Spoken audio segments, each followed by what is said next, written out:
Hello everyone, আসসালামু আলাইকুম, welcome to my channel. So আজকে আমি আপনাদের সাথে শেয়ার করতেছি আমার ড্রাগন ফ্রুট।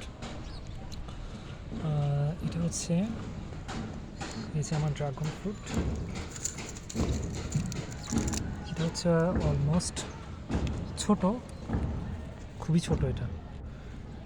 আর এটাকে পরিচর্যার মধ্যে এটা গ্যাপ গেছে, তো যার কারণে ফ্রুটটা ছোট আসছে। ছোটোর মধ্যে এটা পেকে যাচ্ছে। এটার আপনি যদি পাতাগুলোর দিকে খেয়াল করেন, যে পাপড়িগুলা ফলের এগুলা লাল লাল বর্ণের ধারণ করছে, অর্থাৎ লাল রঙের এটা চলে আসছে।